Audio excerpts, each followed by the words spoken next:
Wara li ftit tal-jimilu l-Prim Ministru nieda l-inizjattiva Hour of Code f'pajjiżna, l-erba l-Ministru għall-Edukazzjoni Evarist Bartolo żar l-iskola primarja tal-Imsida fejn it-tfal bdew jeżegwixxu dan il-programm internazzjonali ta' tagħlim innovattiv.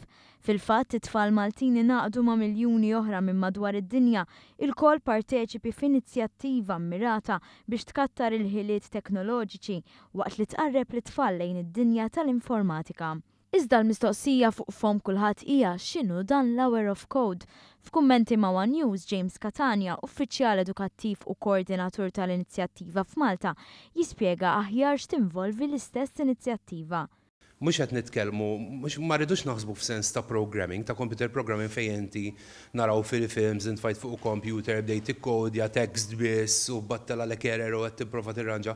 Dan huwa magħmul, dan l-exercise l-Hour of Code ġifieri huwa magħmul apposta biex jintroduċik b'mod faċli permezz tal-logħob isu games, puzzles, fuq l-istess kunċetti però tal-affarijiet li nagħmlu fil-programming normali. Ġifieri il-kunċetti hemm din, il-core concepts huma l-istess eżatt, but it's an introduction. Lilin mill-qafas teknoloġiku l-Ministru għall-Edukazzjoni Evarist Bartolo ifisser kif l-eżerċizzju janqal bosta aspetti edukattivi f'daqqa b'mod li jtejjeb l-esperjenza holistika tal-istudenti.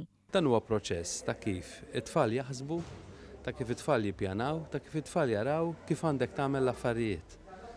Il-computer jagħmilhom loku, imma inti trid tagħtih instructions kif jagħmilhom, bekk tkun qed titgħallem taħseb, tkun qed titgħallem tippjana, tkun qed titgħallem anke tifhem kif kull ħaġa li tagħmel hemm ħsieb warajha. Dan kien rifless ukoll f'kummenti li t-tfal xkejknin tawna hekk kif staqsejnihom x'talmu mill-attività. I learned that algorithms are a set of instructions and you have to put them in order. And if you don't put them in order, you'll get mixed up and do stuff wrong.